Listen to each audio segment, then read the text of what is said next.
الحمد لله نحمده ونستعينه ونستغفره ونؤمن به ونتوكل عليه ونعوذ بالله من شرور أنفسنا ومن سيئات أعمالنا من يهد الله فلا مضل له ومن يضلل فلا هادي له ونشهد أن لا إله إلا الله وحده لا شريك له ونشهد أن سيدنا ومولانا محمدا عبده ورسوله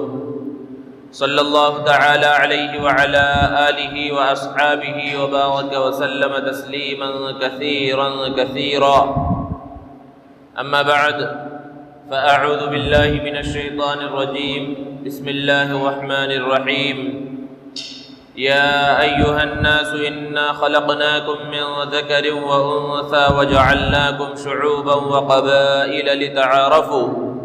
إن أكرمكم عند الله أتقاكم إن الله عليم خبير صدق الله مولانا العظيم۔ جب گلستاں کو خوں کی ضرورت پڑی سب سے پہلے ہماری ہی گردن کٹی، اب یہ کہتے ہیں ہم سے یہ اہل چمن، یہ چمن ہے ہمارا تمہارا نہیں۔ معزز سامعین کرام، بزرگوں اور دوستوں، کل 15 اگست یوم آزادی تھا۔ 15 اگست 1947 کو ہی ہمارا یہ ملک انگریزوں کے چنگل سے آزاد ہوا تھا۔ اسی کی یادگار میں، اسی کی خوشی میں جلسے جلوس منعقد کیے جاتے ہیں، ترنگے کو لہرایا جاتا ہے، خوشیاں منائی جاتی ہیں، مٹھائیاں اور چاکلیٹس تقسیم کیے جاتے ہیں، اور خوشی منانے کا موقع بھی ہے، کیونکہ آزادی اللہ رب العزت کی بہت بڑی نعمت ہے، اور اس آزادی کی نعمت کی قدر صحیح طرح سے وہی شخص جان سکتا ہے جس نے غلامی کا دور دیکھا ہو یا جو غلامی کی زنجیروں میں جکڑا گیا ہو، وہ صحیح انداز میں آزادی کی نعمت کو سمجھ سکتا ہے۔ اور فطری طور پر ہر انسان آزاد ہی پیدا ہوا ہے، کیونکہ اللہ رب العزت نے ارشاد فرمایا کہ یہ لوگوں، ہم نے تمہیں ایک مرد اور ایک عورت سے پیدا کیا ہے۔ جب سب کے سب ایک ماں باپ کے اولاد ہیں تو یہ سب کے سب آزاد ہیں، لیکن جیسے جیسے زمانہ آگے بڑھا، کچھ ظالم اور جابر لوگ آئے جنہوں نے ایسے بازار سجائے جس میں انسانوں کی خرید و فروخت ہونے لگی، غلام اور باندی بنائے جانے لگے، اور یہ سلسلہ چلتا رہا یہاں تک کہ زمانے جاہلیت آ گیا، اور اس زمانے جاہلیت میں رحمت بن کر محمد عربی صلی اللہ علیہ وسلم تشریف لائے۔ آپ صلی اللہ علیہ وسلم نے غلام اور باندی کے آزاد کرنے کے فضائل کو بیان فرمایا، اور صحابہ تو اللہ اور اللہ کے رسول صلی اللہ علیہ وسلم کے حکموں کو پورا کرنے والے تھے ہی، انہوں نے نبی کریم صلی اللہ علیہ وسلم کی ترغیب پر عمل کرتے ہوئے غلاموں کو آزاد کرنا شروع کیا، باندیوں کو آزاد کرنا شروع کیا۔ اگر کسی انسان سے کوئی غلطی ہو جائے تو بعض غلطیاں ایسی بھی ہیں جن پر کفارہ لازم ہوتا ہے، تو شریعت مطہرہ نے جو کفارہ متعین کیا، جہاں کفارے میں دوسری چیزیں متعین کی گئی، وہیں تحریر رقبہ یعنی غلام کو آزاد کرنا بھی رکھا گیا۔ تو جب ثواب حاصل کرنے کے لیے اور کفاروں کے اندر غلام کو آزاد کیا جانے لگا، تو پھر آہستہ آہستہ ایک زمانہ وہ بھی آیا کہ یہ غلامی کا دور ختم ہو گیا۔ غلام بنانے اور باندی بنانے کا یہ سلسلہ جو چل رہا تھا وہ ختم ہو گیا، اور آج کا یہ زمانہ ہے جس میں ہم دیکھتے ہیں کہ پہلے زمانے کی طرح اب غلام نہیں ہوتے، اب باندیاں نہیں ہوتی، لیکن اگرچہ یہ غلامی کا یہ سلسلہ ختم ہو گیا،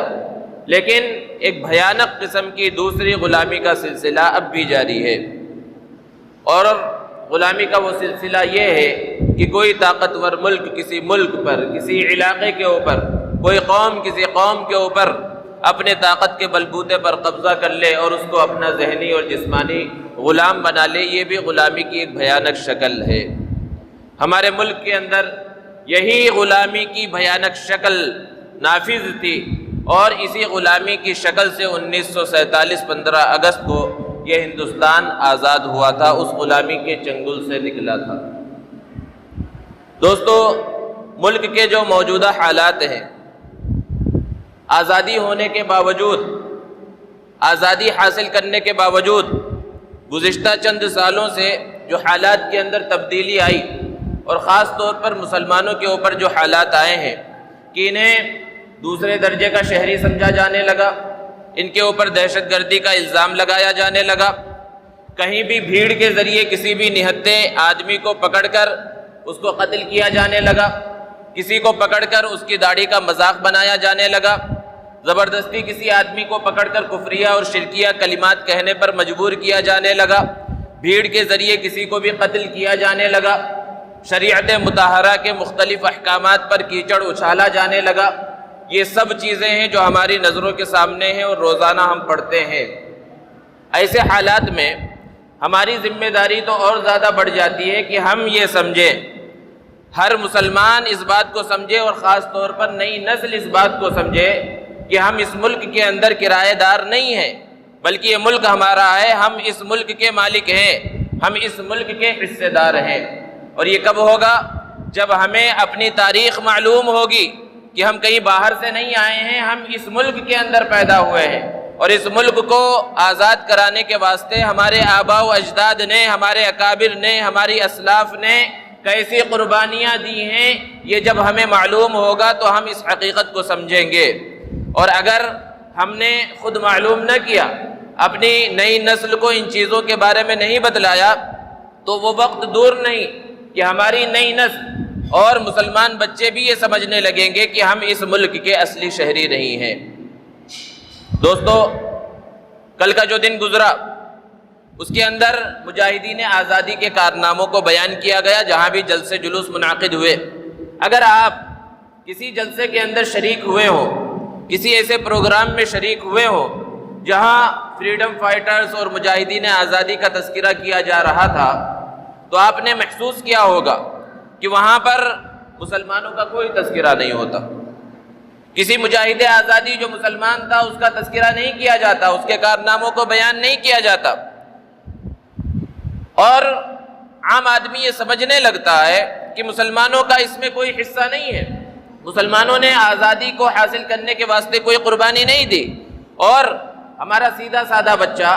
جو اسکول کی تعلیم حاصل کر رہا ہے، وہ 4th 5th کلاس میں 7 8 کلاس میں بھی ہو، اس سے آپ پوچھیں کہ ہمارے ملک ہندوستان کو کس نے آزاد کرایا، وہ فوراً جواب دے گا گاندھی جی نے۔ وجہ اس کی یہ ہے کہ جب ہندوستان آزاد ہوا، آزاد ہونے کے بعد جو نئی تاریخ لکھی گئی، جو ہسٹری لکھی گئی، اس کے اندر سے مسلمانوں کے نام کو کھرچ کر مٹا دیا گیا۔ لے دے کر مولانا ابوالکلام آزاد رحمۃ اللہ علیہ کا نام آتا ہے، لیکن ان کو بھی مجاہد آزادی کے طور پر پیش نہیں کیا جاتا، بلکہ آزاد ہندوستان کے پہلے وزیر تعلیم کے طور پر ان کا تذکرہ کیا جاتا ہے۔ بہت سارے مجاہدین آزادی ہوئے، ان کا تو تذکرہ ہی نہیں ہوتا۔ تو سوچنے کی بات یہ ہے کہ غلطی کس کی ہے؟ غلطی صرف غیروں کی نہیں ہے، غلطی تو ہماری ہے کہ ہمیں اپنی تاریخ کا پتہ نہیں ہے، اپنے اکابر، اپنے اسلاف، اپنے آباء و اجداد کے بارے میں کچھ علم ہمیں نہیں ہے۔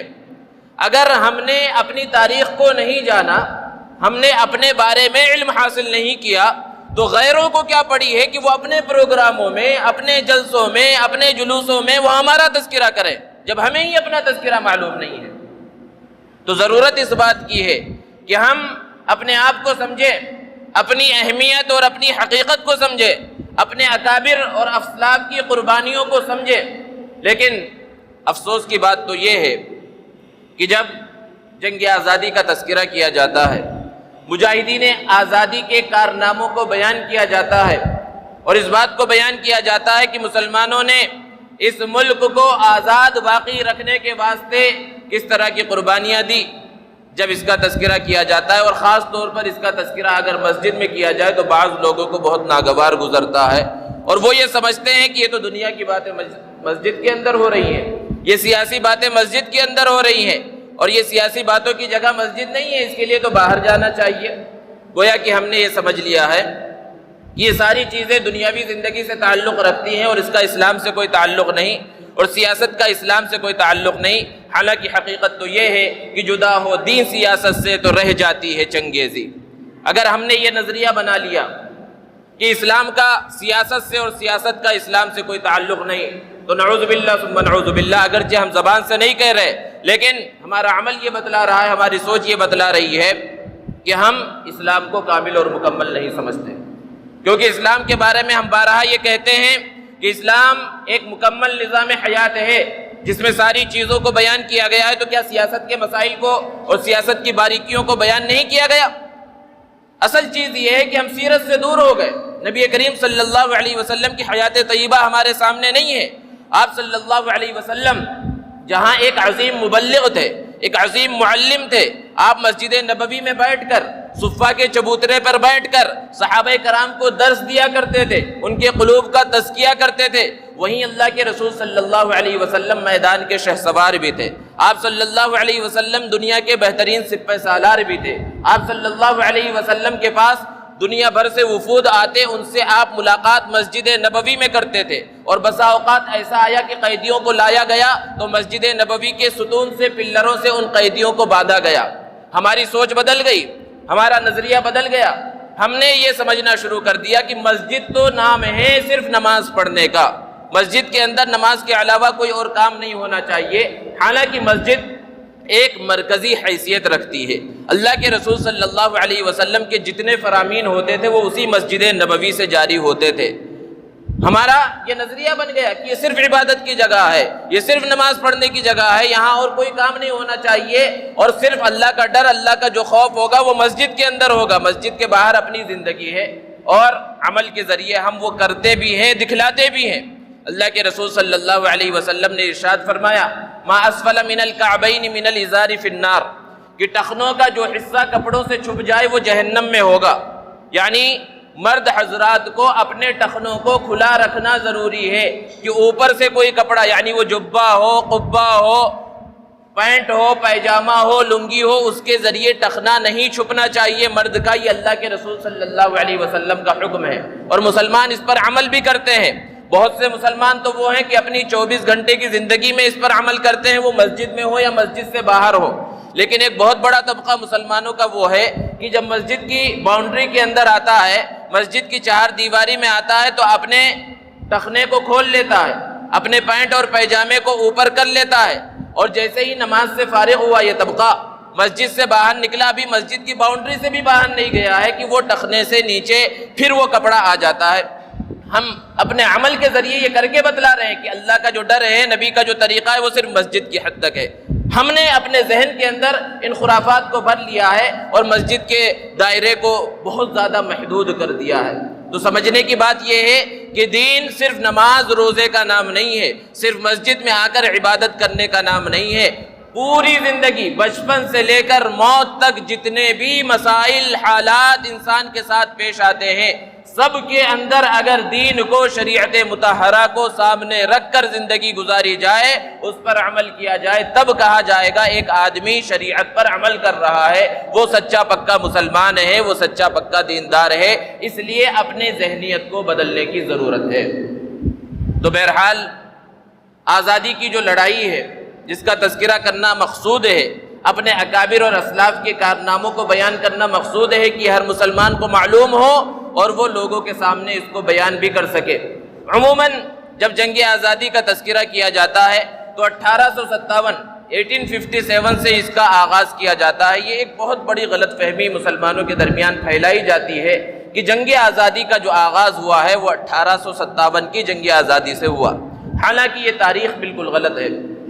اور اس کو اس لیے پھیلایا جاتا کہ اس سے پہلے 100 سالہ جو مسلمانوں کی، صرف اور صرف مسلمانوں کی جدوجہد ہے، جو مسلمانوں کی کوشش ہے، وہ دنیا کے سامنے نہ آ سکے۔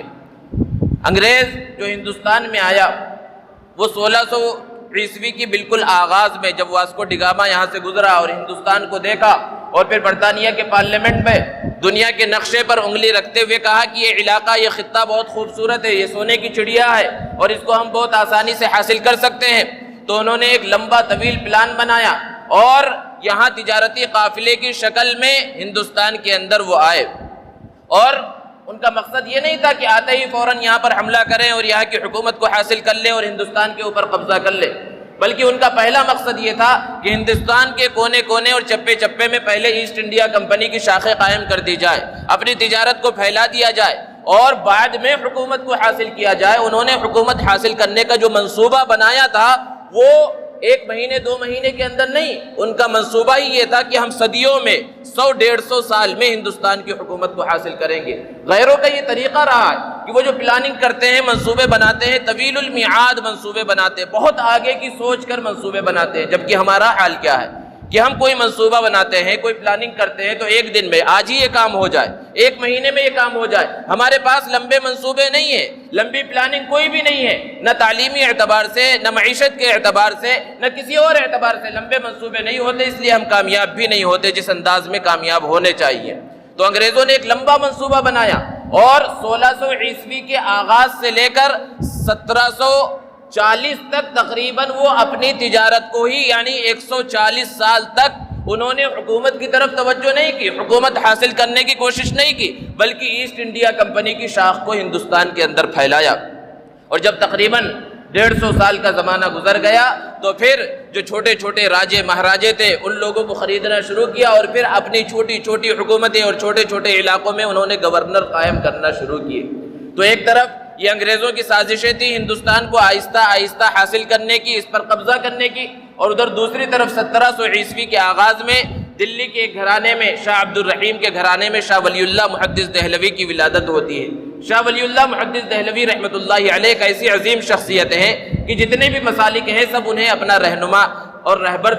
تسلیم کرتے ہیں، اور ایک معتبر شخصیت تھی۔ اور جب وہ شعور کی عمر کو پہنچے، حجاز مقدس میں گئے اور انہوں نے وہاں سے علم حاصل کیا، اور کہا جاتا ہے کہ اللہ کے رسول صلی اللہ علیہ وسلم کی جو احادیث مبارکہ ہے سند کے ساتھ ہندوستان میں لانے والے سب سے پہلے شاہ ولی اللہ محدث دہلوی رحمۃ اللہ علیہ ہیں۔ انہوں نے 1740 کے آغاز میں، جبکہ انگریز ہندوستان میں موجود ہے اور ہندوستان کی حکومت حاصل کرنے کی کوشش کر رہا ہے اور پورے طور پر ابھی ہندوستان پر قابض نہیں ہوا، انہوں نے اس کا مطالعہ کیا، دیکھا کہ ہندوستان کو اگر اسی طرح چھوڑ دیا گیا اور اسی طرح انگریزوں کو ڈھیل دی گئی تو یہ چند سالوں کے اندر پورے ہندوستان پر قابض ہو جائے گا۔ اور انہوں نے ایک کتاب لکھی جس میں ہندوستان والوں کو مخاطب کیا اور کہا کہ اگر تم نے ان طریقوں پر عمل کیا تو ہندوستان سے انگریز جانے پر مجبور ہو جائے گا، لیکن اس وقت اس کتاب پہ جو کچھ لکھا گیا اس پر عمل نہ کیا جا سکا۔ بہرحال آہستہ آہستہ انگریز نے اپنے پنجے ہندوستان میں گاڑ دیے،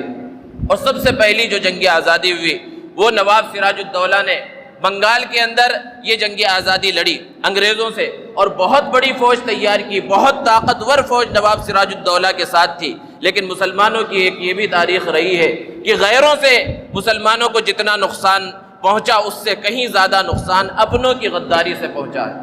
اتنی بڑی فوج تھی، انگریز سے تعداد میں بھی زیادہ تھے کہ اگر وہ جنگ چلتی رہتی تو ممکن تھا کہ اسی وقت انگریز یہاں سے جانے پر مجبور ہو جاتا، کیونکہ ان کی اصل جو برانچ تھی وہ بنگال کے اندر، کلکتے کے اندر ہی قائم تھی ایسٹ انڈیا کمپنی کی۔ لیکن وہاں پر میر جعفر نے غداری کی اور اندر کی فوج کی ساری باریکیاں اور ساری خفیہ چیزیں پہلے ہی انگریزوں کو پہنچا دی، اور اس کے بدلے میں اس نے بڑی جاگیر حاصل کی، اور وہ جنگ جو کئی دن اور مہینے تک چل سکتی تھی چند گھنٹوں کے اندر ہی ختم ہو گئی، اور اس کے اندر نواب سراج الدولہ اور اس کی فوج کو شکست ہو گئی۔ لیکن یہ سلسلہ پھر چلتا رہا۔ اس کے بعد ٹیپو سلطان کے والد حیدر علی نے انگریزوں سے مقابلہ کیا، اور پھر ٹیپو سلطان رحمۃ اللہ علیہ نے کئی محاذ پر انگریزوں سے مقابلہ کیا، اور انگریز ٹیپو سلطان کو اپنا سب سے بڑا دشمن سمجھتے تھے۔ اور یہ وہ زمانہ تھا کہ اس وقت شاہ ولی اللہ محدث دہلوی رحمۃ اللہ علیہ کے فرزند شاہ عبد العزیز محدث دہلوی رحمۃ اللہ علیہ نے یہ فتویٰ دیا کہ انگریزوں سے جہاد کرنا ہر شخص کے اوپر ضروری ہو چکا ہے، انگریزوں کو ہندوستان سے بھگانا اب یہ ضروری ہو چکا ہے۔ ایک طرف ان کا یہ فتویٰ تھا اور دوسری طرف اس پر عمل کرنے والے سلطان ٹیپو جیسے بہت سارے لوگ تھے۔ سلطان ٹیپو کی 1799 کے اندر بہت بڑی جنگ ہوئی انگریزوں سے، اور اس کے اندر یہاں دوسرا غدار پیدا ہوا جس کو دنیا میر صادق کے نام سے جانتی ہے، اس نے غداری کی، اور سلطان ٹیپو رحمۃ اللہ علیہ سرنگا پٹنم کے اندر شہید ہو گئے۔ انہوں نے شہادت کے جام کو نوش کیا۔ جب انگریز افسر وہاں پر پہنچا اور سلطان ٹیپو کی لاش کو دیکھا تو اس وقت اس نے یہ نعرہ لگایا کہ اب ہندوستان ہمارا ہے۔ سلطان ٹیپو رحمۃ اللہ علیہ نے مرنے سے پہلے ایک عجیب جملہ کہا تھا کہ گیدڑ کی 100 سالہ زندگی سے بہتر شیر کی ایک دن کی بہادر کی زندگی ہے، بہادری کی زندگی ہے، اور اس کو پورا کر کے بھی بتلایا۔ پھر اس کے بعد تحریک بالا کوٹ ہے، سید اسماعیل شہید اور سید احمد شہید رحمہ اللہ کی قربانیاں ہیں، لیکن یہ بھی کامیاب نہ ہو سکی۔ اللہ رب العزت کو جب تک جو چیز منظور نہ ہو وہ چیز مکمل نہیں ہوتی۔ قربانی دینا اور اپنی طرف سے کوشش کرنا یہ انسان کا کام ہے۔ بالا کوٹ کے میدان میں یہ دونوں حضرات اور ان کی فوج شہید ہوئی۔ پھر اس کے بعد آتی ہے یہ 1857 کی جنگ آزادی، اور اس سے پہلے دلی کے اندر حاجی امداد اللہ مہاجر مکی رحمۃ اللہ علیہ صدارت کر رہے ہیں ایک میٹنگ کی۔ اس کے اندر پورے ہندوستان کے بڑے بڑے علماء، مختلف مسالک اور مکاتب فکر سے تعلق رکھنے والے وہ وہاں پر موجود ہیں، اور اس میٹنگ کے اندر یہ بات ہو رہی ہے کہ اب انگریزوں سے فیصلہ کن جنگ لڑی جائے اور ان کو ہندوستان سے بھاگنے پر اب مجبور کیا جائے، اس بارے میں میٹنگ ہو رہی ہے۔ کسی نے وہاں پر کہا کیا ہماری تعداد کم نہیں ہے؟ تو اس وقت یہ جواب دیا گیا کیا وہ 313 جو صحابہ تھے ان سے بھی ہماری تعداد کم ہے؟ ہر ایک کے اندر جوش، جذبہ اور ولولہ پیدا ہو گیا۔ اب سوچنے کی بات یہ ہے کہ حضرت حاجی امداد اللہ مہاجر مکی رحمۃ اللہ علیہ کون ہے؟ یہ خانقاہ کے آدمی ہیں۔ مولانا قاسم نانوتوی، مولانا رشید احمد گنگوئی، حافظ ضامن شہید، مولانا جعفر تھانے سری، یہ سب کون ہیں؟ یہ مدرسے کی بوریوں پر پڑھنے پڑھانے والے لوگ ہیں۔ ان کو کیا ضرورت تھی کہ یہ میدان میں آتے اور اپنی خانقاہوں کو، اپنے امام جو مصلی کو چھوڑ کر، اپنے مسجد کے محراب کو چھوڑ کر، مدرسے کی بوریوں کو چھوڑ کر وہ میدان میں کیوں آئے؟ اور دو الگ الگ میدان میں، امبالہ کا ایک میدان ہے اور دوسری طرف شاملی کا میدان ہے، ایک طرف حافظ ضامن ہے جو شہید ہو رہے ہیں، کسی کو گولی لگ رہی ہے، کوئی گرفتار ہو رہا ہے۔ مولانا جعفر تھانے سری اور ان کے جو ساتھی ہیں وہ گرفتار کیے گئے اور ان کو کالا پانی لے جایا گیا اور موت کی سزا سنائی گئی۔ اور جب موت کی سزا دینے کے واسطے وہاں افسران پہنچے ہیں تو دیکھا مولانا جعفر تھانے سری اور ان کے ساتھیوں کے چہرے پر ذرہ برابر گھبراہٹ کے آثار نہیں بلکہ مسکراہٹ ہے۔ انگریز افسر نے پوچھا تمہیں موت سے ڈر نہیں لگتا؟ تمہیں معلوم نہیں ہے کہ تمہاری پھانسی کا فیصلہ ہو چکا ہے؟ تو انہوں نے جو جواب دیا اس سے انگریز افسر پریشان ہو گیا۔ انہوں نے جواب دیا کہ ہمارا تو مقصد یہ ہے کہ ہم اپنی جان کو اللہ کی راہ میں قربان کر دیں، اپنی جان کو ہندوستان کی آزادی کی خاطر، کیونکہ اگر ہندوستان آزاد نہ رہا تو پھر مسلمانوں کا یہاں رہنا، اسلامی شاعر کو باقی رکھنا مشکل ہو جائے گا۔ اس کی خاطر ہم اپنی جانوں کو قربان کرنے کے لیے تیار ہیں، تو ہم تو خوشی خوشی قربان ہونے کے واسطے تیار ہیں۔ انگریز افسر نے کہا اچھا شہادت سے تمہیں خوشی ملتی ہے تو اب ہم تمہاری پھانسی کو مؤخر کر رہے ہیں، ہم تمہیں صرف جیل کے اندر رکھیں گے۔ اس انداز میں مسلمانوں کو تکلیفیں پہنچائی گئی۔ بہرحال 1857 کی جنگ آزادی ہوئی جسے انہوں نے غدر کا نام دیا، اور غدر کا نام، غدر کہتے ہیں دھوکے کو۔ غدر 1857 کی جنگ آزادی کو وہی لوگ کہتے ہیں جو اس وقت انگریزوں کے ساتھ شامل تھے اور جو انگریز کا خفیہ طور پر ساتھ دے رہے تھے، کیونکہ یہ غدر نہیں تھا، یہ جنگ آزادی تھی، اور جنگ آزادی کے اندر روح پھونکنے والی سب سے اصل جنگ تھی، اس لیے انہوں نے اس کو غدر کا اور دھوکے کا نام دیا۔ یہ اصل میں جنگ آزادی تھی، اگرچہ اس جنگ آزادی کے اندر بھی مسلمانوں کو فتح حاصل نہ ہوئی اور اس کے اندر جو دوسرے لوگ شامل تھے ان کو فتح حاصل نہ ہوئی، لیکن جب برطانیہ کے پارلیمنٹ میں یہ بات پہنچی کہ ہم ہندوستان کے تقریباً علاقوں پر قابض ہو چکے ہیں، ہر محکمے میں ہر جگہ پر ہمارے افسران موجود ہیں اور ہمارے ماتحت کام کرنے والے یہ ہندوستانی ہیں، اس کے باوجود بھی آخر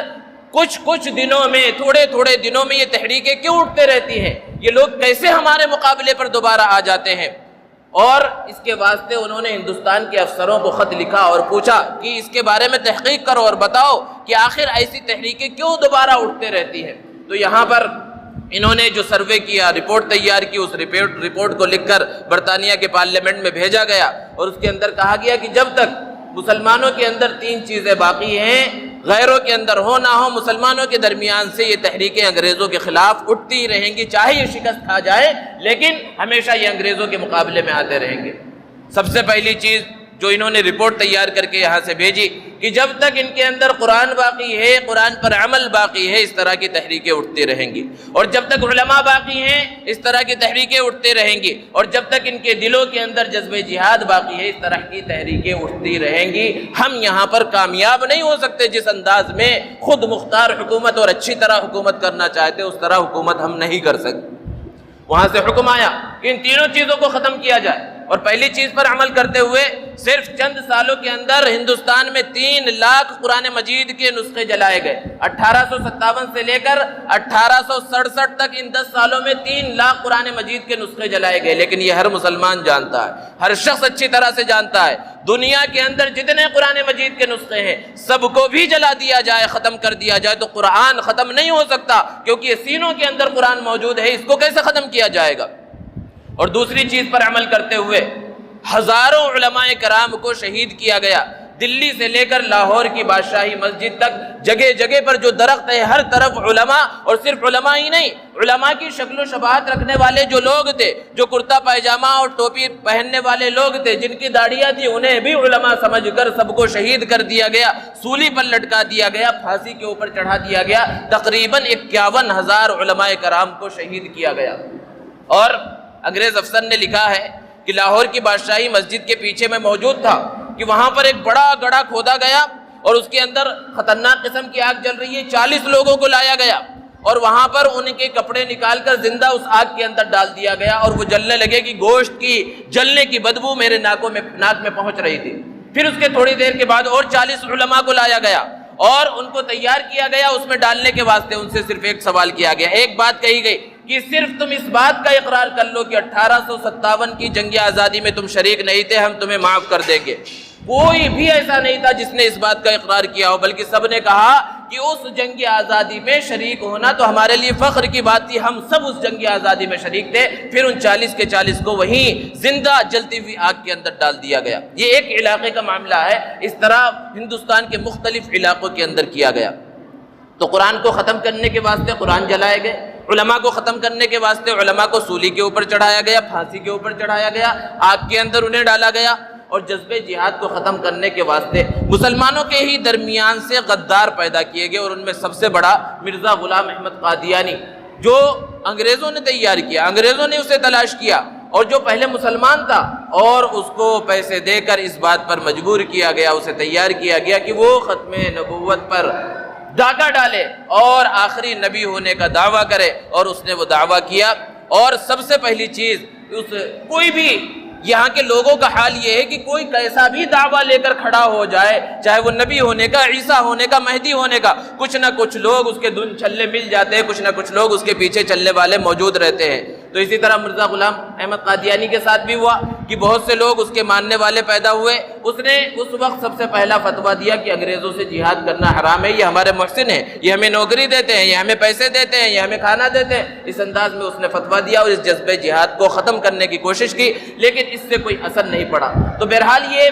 مسلح کئی جد و جہد تھی جو ہر مرحلے پر کہیں اپنوں کی غداریوں کی وجہ سے، کہیں کسی اور وجہ سے ناکام ہوتی رہی۔ اب مسلمانوں نے یہ فیصلہ کیا کہ مسلح جد و جہد کے بجائے غیر مسلح جد و جہد کی جائے ہندوستان کو آزاد کرانے کے واسطے، اور اس کے واسطے شیخ الہند رحمۃ اللہ علیہ میدان میں آئے اور تحریک ریشمی رومال شروع کی۔ تحریک ریشمی رومال کیا ہے کہ خفیہ انداز میں بہت سے ممالک کے اندر وفود بھیجے گئے جو مسلمان ممالک تھے، اور وہاں پر یہ بتلایا گیا کہ ہندوستان کے حالات خراب ہیں، اگر آپ نے ہندوستان والوں کی مدد نہیں کی تو یہاں مسلمانوں کا رہنا مشکل ہو جائے گا۔ اور ریشمی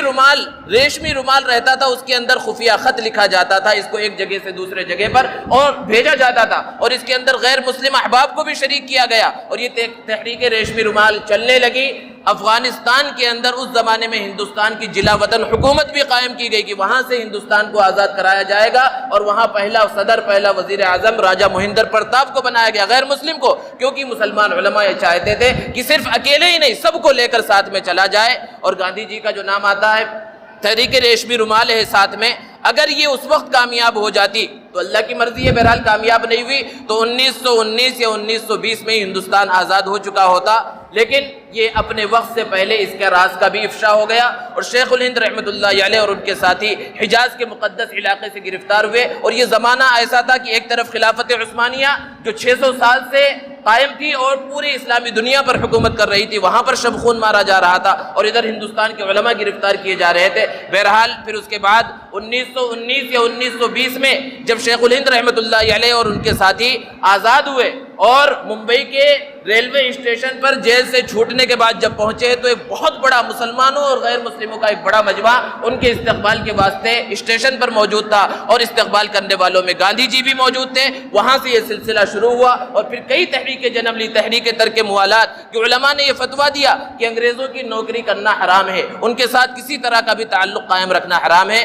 بہرحال یہ آہستہ آہستہ ہوتے ہوئے 1947 15 اگست آیا اور ہندوستان آزاد ہوا۔ ہندوستان آزاد ہوا، انگریز یہاں سے چلا گیا، جانے پر مجبور ہو گیا، لیکن جاتے جاتے وہ اپنی انگریزیت کو چھوڑ کر گیا، اپنا کلچر اس نے چھوڑ دیا۔ ہندوستان آزاد ہے آج بھی، لیکن اگر ہم نے انگریزیت کو نہیں چھوڑا، ان کے کلچر کو پکڑے رکھا، تو پھر ہم یہ کہلانے کے لائق نہیں ہے کہ ہم آزاد ہو چکے ہیں۔ اور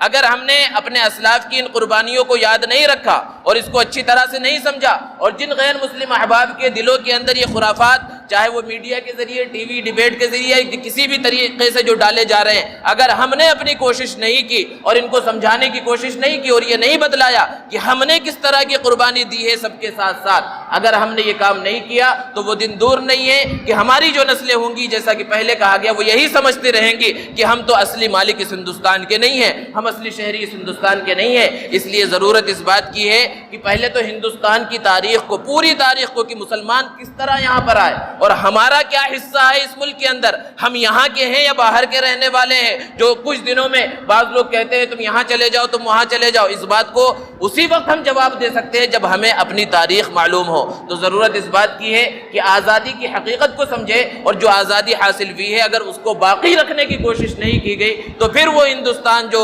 غلام تھا اسی غلامی کے دلدل میں پھر پھنس جائے گا۔ اس لیے ضرورت ہے کہ اپنے قربانیوں کو جانیں۔ اللہ رب العزت سے دعا ہے اللہ تبارک و تعالی اس آزادی کی صحیح طرح سے قدر کرنے کی توفیق عطا فرمائے۔ وآخر دعوانا الحمدللہ رب العالمین۔